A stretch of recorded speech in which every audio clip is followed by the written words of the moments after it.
Welcome. This is going to be your first of probably a series of presentations where I try to replicate some of what you would have got within the classroom as I go through some of the more theoretical topics for the course. Definitely for at least a good part of early April, pushing towards May, you are missing, depending on how long we're gone, hopefully just a couple of days, but you could be missing a number of different lessons in the classroom, which do require an element of my sort of discussion, particularly in terms of explaining concepts which may not be so immediately obvious just reading through a PowerPoint. And so what I've tried to do, and the school's been very good. They've provided some very useful software, even though I'm just getting used to it. So forgive me if it's a little awkward at first. But what I'm going to try to do is I'm going to try to use some of these tools to provide you a little bit more of a sort of oral discussion of what you essentially would get in the classroom if I were speaking to you in person. If you have any questions, please don't hesitate to email or use some of the office hours that I will make available to you. I'm more than happy to try to discuss things with you that way, even if it means getting out sort of a chalkboard. And I did sort of bring, I guess, a whiteboard equivalent home that I can use and going through sort of graphs and things you might understand that way. Um, Feel free to discuss and go over that material with me because obviously I'm happy to provide that sort of feedback. A couple of short notes just to apologize if things are a little bit awkward. I've The hardest thing for me is trying to actually find tools to write on the screen with. I'm essentially using a Google Slides, or I guess PowerPoint it is, pointer to try to draw graphs. I end up writing like I'm a 90-year-old woman whose hand has, long ago ceased to work properly. It's very difficult. I just don't have the physical skills to draw the way you would with a normal pen on a blackboard. So some of the graphs are going to be a little not so ideal. I'll see if I can get something that's a little bit better, maybe sort of like an actual mouse or pen or something at Best Buy. But for the next couple of days, as I sort of prepare the first couple of these slides, that's probably the one thing that I won't be happy with, but it will be better than nothing. As far as how you follow along, just a couple of quick points. I don't want to spend too much time with conversation, but I do want to make these points the first time through. If you have the video and you feel like that's sufficient, that should help. I will be posting some homework for you to practice. Hopefully you've got your books. If not, I'll provide some scans of that material and you can go through with that. And sort of follow along and do the daily practice. Number of the days will also be handouts, and so you can just either print those if you've got a printer, or if you want to try to do them on a tablet or something like that, you can. Tablet's probably easier than computer because you can write on it. And I will try to provide answers and maybe a little bit of conversation on more tricky topics to go through that material with. Um, I guess that's it. And nothing else that really sort of comes to mind. So, with that being said, let's get started. The presentation that we're going to be doing today deals with an important model in macroeconomics, which is aggregate demand and aggregate supply. To give you a little bit of context, before the March break and before last week when you were working on your ISP, presentations, we've been talking a little bit about how a macroeconomy is measured with basic performance indicators. And we looked a little bit at the unemployment rate, talked about what that is, talked about how, not having a job doesn't necessarily mean unemployed. There's a more technical sort of definition. We talked about GDP and why that matters, how that's measured. And we also talked about inflation, which is an important variable for people who plan an economy to consider.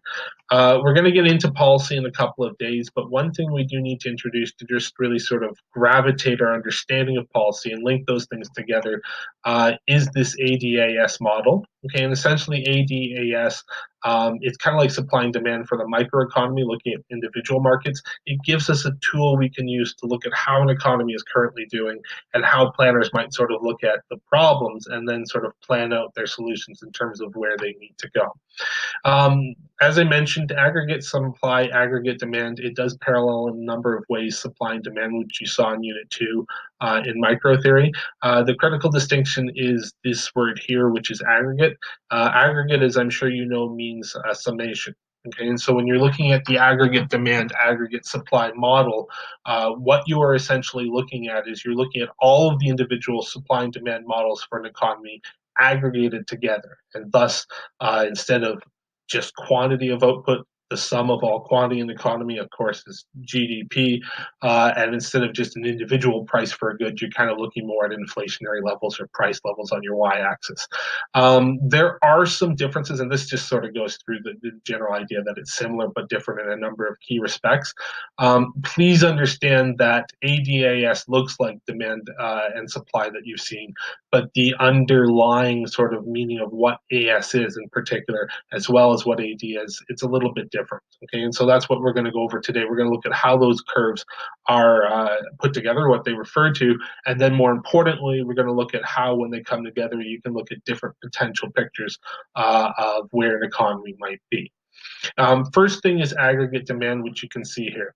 Aggregate demand is very easy for you to draw and wrap your head around, at least at a basic level, because it basically just shows the link between output, which in a macroeconomic sense is GDP, and prices or price level. You'll notice that it's downward sloping. Okay, and so when we draw this curve, you'll see that when price levels are high, aggregate demand tends to be a little bit lower, and at lower levels of inflation, it's a little bit easier for the economy to have more output and more demand. We'll get into why that is in the next couple of slides. I do want to emphasize, I don't really care if you know the ins and outs of why it's downward sloping. It's not a really easy question to answer with fewer tools, and it's not one that I'm really going to come back to a lot. If you just understood that when you draw an aggregate demand curve, it shows the level of spending people want in the economy, and it's always downward sloping, then that's probably enough as far as shape and your understanding is concerned. But if you are curious, I'll go over a little bit here why it has that shape. First thing, not unlike regular demand, as I've mentioned, it is downward sloping. So that means that if price levels are higher and you have more inflation, you tend to see that the aggregate demand or level of spending in your economy, same thing, it tends to fall a little bit. And when there's lower prices, you tend to have more actual demand or spending. Why is that? Well, this would have been a point where I'd ask you for your ideas. Given that we can't have that conversation, we'll just go through and we'll talk about that. There's really two reasons why you see that downward or inverse relationship. The first reason is the most obvious one. When you have high price levels, you're going to have a lot of inflation. I haven't written it here, but essentially higher inflation tends to crowd out spending. If you have a lot of high costs, you're less likely to buy a house, you're less likely to fill up your car, so on and so forth. And so there's a natural pullback in terms of the overall output, even if people want to spend money.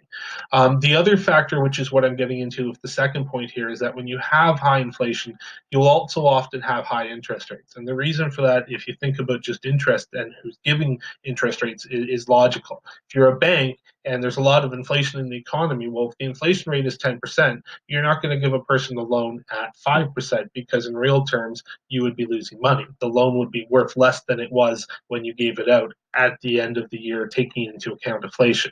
And so the higher the inflationary rate is in an economy, the higher interest rates are. That, though, also means that there's a secondary crowding out effect with high inflation because they create high interest. Nobody wants to spend money when interest rates are high. And so, again, you'll see less spending and a lower GDP. Okay, and so those two factors together tend to mean that when you have a lot of inflation in your economy, then eventually it will start to slow down growth and will pull back the overall impact of people's desire to spend. The other curve that you need to be familiar with is aggregate supply. And this does vary in a number of key respects from supply that you would have seen in a micro framework. Demand is important in the economy. It certainly illustrates where people want to spend, but supply is also important because it tends to give you a picture of how much that demand can actually come to fruition. And the key idea that you really need to understand, it's a little bit tricky the first time or two you see it, but hopefully it makes sense as we go through, is that aggregate supply essentially functions like a capacity measure for your economy. It shows you how much your economy is able to produce, and it gives you an idea of how much your economy will be producing based on where aggregate demand may come across it and whether or not that's within the range of what's possible. Typically speaking, when you're looking at the aggregate supply curve, again, it compares the output level to price levels.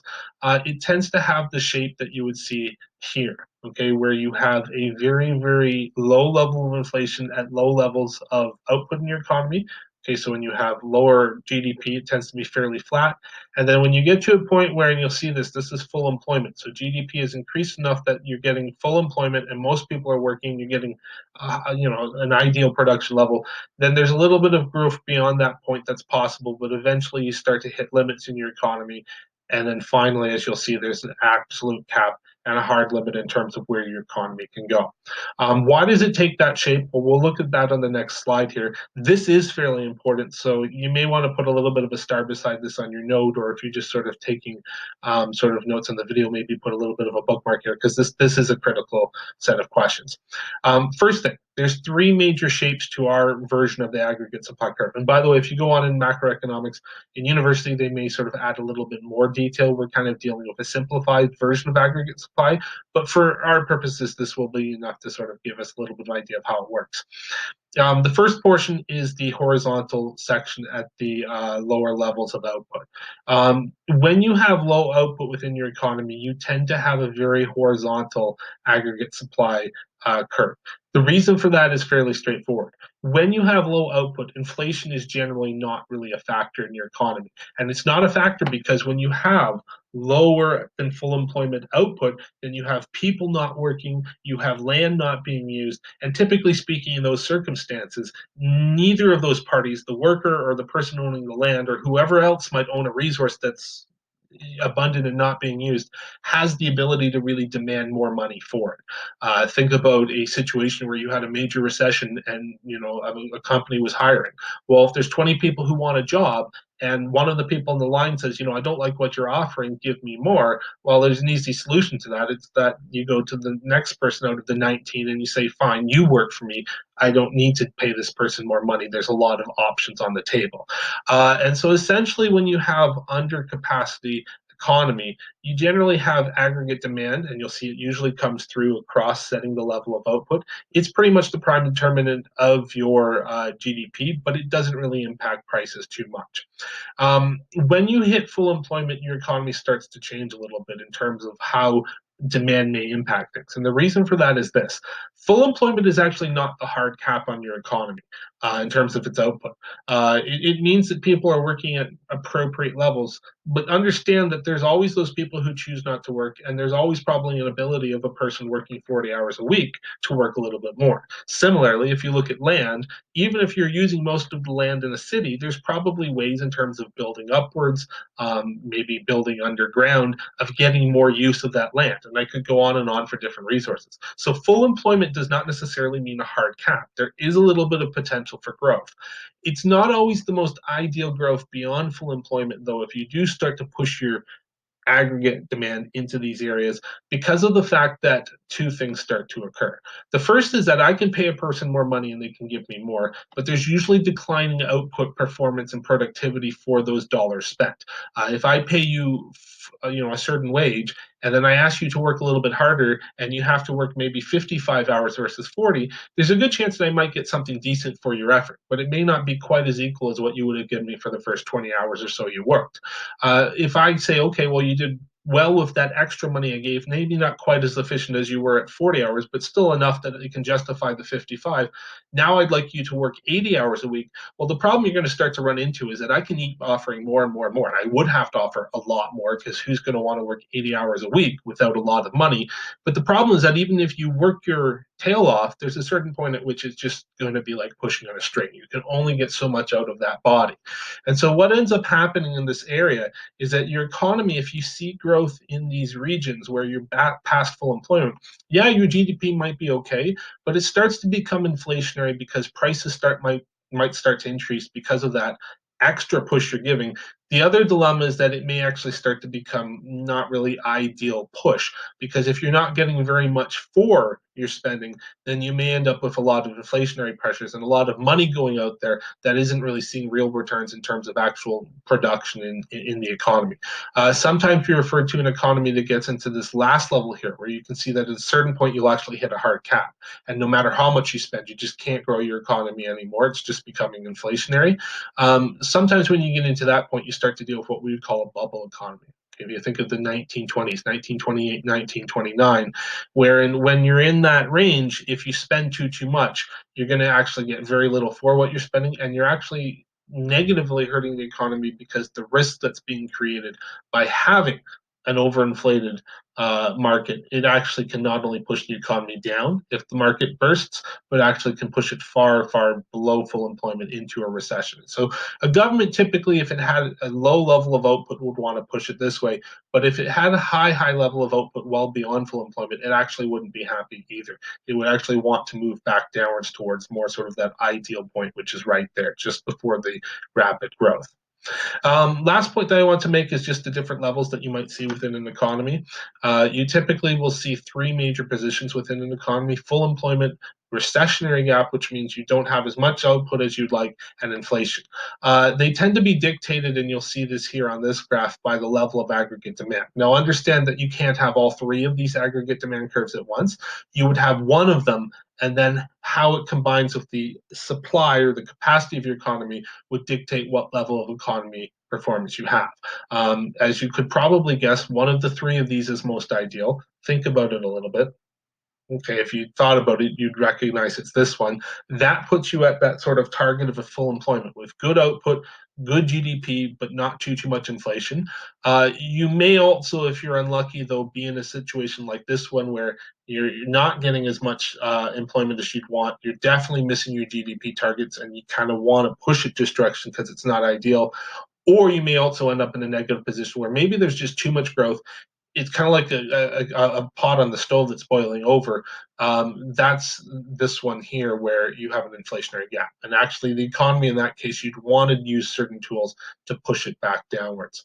The first position is full employment. Okay, and if you're going to draw full employment, I can show you how this works just using this pointer. Now, forgive me, this is the part which I was having a little bit of trouble with, but hopefully you can get a general idea of what's going on here. When you draw a level of the economy, the first thing you'll always want to do is the AS. It should really be more or less straight, smooth curve, but it's really hard to draw off this. So just understand I'm kind of doing my best here. What you would then do is you would label this as AS0, and that would show you the limits. Once you have that limit of your economy and the ability of the economy to produce, then you would want to label the sort of target on your graph here, and you'll see it's very hard to see, but right there, I'd say that's about where it's starting to increase. And then if you go up to that, we would call that Y, and then FE, Y referring to GDP, and then FE being full employment. And then the last thing is that because the economy is actually in a position where we want it to be, we can actually just draw in an aggregate demand curve setting that level. And essentially, what we have here is we have aggregate demand 0, and we have, that's a D, we have our full employment. Okay, and again, I look like a 90-year-old who can barely write, but hopefully you get the general idea of things. This would be a situation where, as an economy or as an economist, and you'll see some discussion of that below, you wouldn't really want to touch that economy.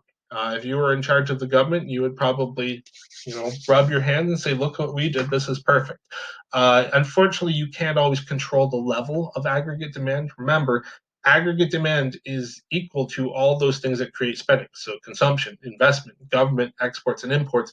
The only thing you can really directly control is government spending. All those other variables move at will. And so even though you might end up there at a certain point, if negative things happen, it may push this direction. Or if you're not careful, it may push this direction here, and you can have a problem. This one being recession, this side being sort of too much growth. The second picture you have is recessionary gap. So I'll show you what that looks like. Again, when you draw these, you always want to start with your aggregate supply. That's a little bit better. So there you can see that is A, and I'll make that a little cleaner, AS0.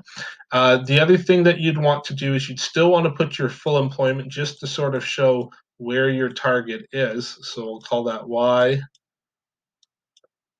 FE. I would have been the worst person in the world at Mario Paint. Anyways, there, and you should really have a crosshair, but I'm not going to put it in. The last thing that you would do is you would show your GDP being too low. And so you'll notice you would have probably low consumption, low investment, factors like that. And what ends up happening in this particular case is that your output level, and we'll call that Y0, it is below your full employment. And so this region in here, it becomes a gap, and a recessionary gap is the key term. Okay, if you were a policy, I guess, performer within the economy, Minister of Finance, head of the central bank, you would have a job to do at this point.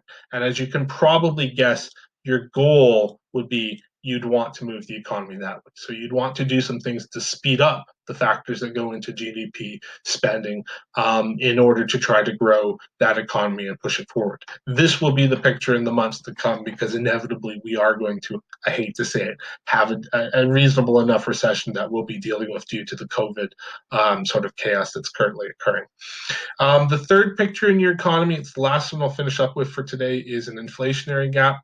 An inflationary gap, as you probably can guess, is the opposite dilemma. Well, that was the best line I've done yet.